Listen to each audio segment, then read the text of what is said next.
Assalamualaikum warahmatullahi wabarakatuh. Perkenalkan, nama saya Sahwal Nabil Maulana. Saya dari jurusan akuntansi reguler B1. Di slide pertama ini, di sini ada judul studi kasus penghindaran pajak dalam sektor pertambangan kasus Raja Mining Indonesia. Lalu di slide kedua ini ada pendahuluan pernyataan masalah urgensi yang telah saya buat dari artikel saya, yaitu sektor pertambangan menyumbang 7-8% dari PDB Indonesia. Namun, penghindaran pajak menjadi tantangan utama dalam penerimaan pajak. Kasus Raja Mining menyoroti efektivitas regulasi perpajakan dan kapasitas otoritas pajak dalam pengawasan. Selanjutnya ada tinjauan literatur yang saya buat dari artikel saya sendiri, yaitu penghindaran pajak di sektor ini melibatkan skema seperti transfer pricing, lalu din capitalization, dan treaty shopping. Penelitian ini relevan untuk memahami kompleksitas praktik tersebut dan kontribusinya terhadap kebijakan perpajakan. Lalu ada limitasi penelitian. Studi terfokus pada kasus Raja Mining dari 1997 hingga tahun 2001. Selanjutnya ada tujuan penelitian. Tujuan penelitian ini yang pertama ada menganalisis pola penghindaran pajak Raja Mining. Yang kedua, mengkaji faktor pendorong praktik tersebut.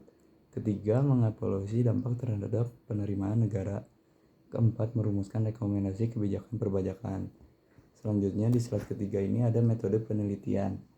Subjek dan objek metode penelitian yang telah saya buat. Yang pertama itu ada subjek praktik penghindaran pajak pada PT Raja Mining. Yang kedua itu ada objek laporan keuangan, dokumen perpajakan, dan wawancara dengan pihak terkait. Selanjutnya ada tahapan penelitian.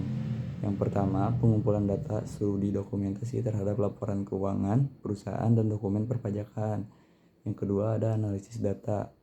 Ada dua analisis datanya. Yang ke satu metode analisis tematik untuk mengidentifikasi pola penghindaran pajak.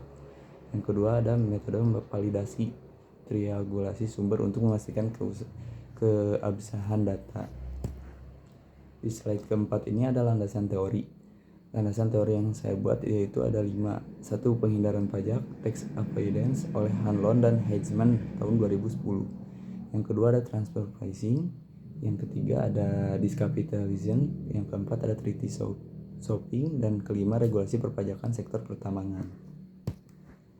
Lalu di slide kelima ini ada hasil dan pembahasan. Saya membuat 4 pembahasan tentang PT Raja Mining ini. Yang pertama ada praktik penghindaran pajak PT Raja Mining, yaitu menggunakan transfer pricing dengan penjualan produk di bawah harga pasar. Lalu menerapkan decapitalization dengan rasio utang tinggi, mengurangi laba kena pajak. Selanjutnya memanfaatkan treaty shopping melalui pendirian entitas di negara dengan P3B menguntungkan. Selanjutnya yang kedua, faktor pendorong. Di dalam faktor pendorong ini ada kompleksitas regulasi perpajakan dan keterbatasan kapasitas otoritas pajak. Selanjutnya lemahnya koordinasi antar lembaga dan tingginya insentif finansial. Lalu yang ketiga, dampak terhadap penerimaan negara. Di dalamnya itu ada estimasi kerugian negara mencapai 150-200 miliar per tahun dan distorsi data kinerja sektor pertambangan. Lalu selanjutnya yang keempat, implikasi kebijakan. Implikasi kebijakan tersebut di dalamnya ada perlunya penguatan regulasi anti penghindaran pajak dan peningkatan kapasitas pengawasan. Pentingnya harmonisasi kebijakan antar lembaga dan kerjasama internasional.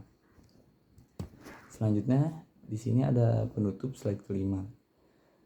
Kasus penghindaran pajak di PT Raja Mining mencerminkan tantangan serius dalam sektor pertambangan, di mana praktik seperti transfer pricing, decapitalization, dan treaty shopping telah merugikan penerimaan negara secara signifikan. Penelitian ini menegaskan pentingnya penguatan regulasi perpajakan dan kapasitas pengawasan untuk mencegah praktik serupa di masa depan. Dengan meningkatnya kompleksitas praktik penghindaran pajak, kolaborasi antara pemerintah dan lembaga internasional menjadi krusial untuk menciptakan sistem perpajakan yang lebih transparan dan adil. Upaya berkelanjutan dalam reformasi kebijakan dan pengawasan akan sangat diperlukan untuk melindungi kepentingan negara dan memastikan keadilan bagi semua wajib pajak. Di slide terakhir, di slide 7 ini ada kesimpulan dan saran. Kesimpulannya ada 3. Yang pertama yaitu intisari penelitian.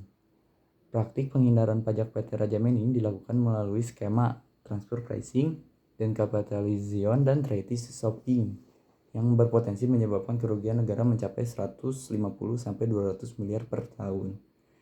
Yang kedua, pendapat peneliti. Peneliti menilai bahwa kompleksitas regulasi, keterbatasan pengawasan, dan tingginya insentif finansial menjadi faktor utama yang mendorong praktik penghindaran pajak. Selanjutnya, yang ketiga itu ada rekomendasi penelitian berikutnya. Diperlukan implementasi strategi bertahap mulai dari pembentukan unit khusus pengawasan hingga transformasi digital sistem perpajakan untuk mencegah praktik penghindaran pajak di sektor pertambangan.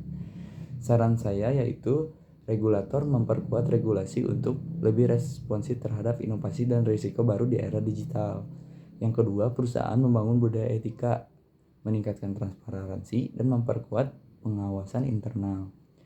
Yang ketiga, ada peneliti melakukan studi lebih lanjut pada kasus serupa untuk mendukung pengembangan kebijakan perpajakan yang lebih baik. Oke, segitu dari saya. Terima kasih. Wassalamualaikum warahmatullahi wabarakatuh.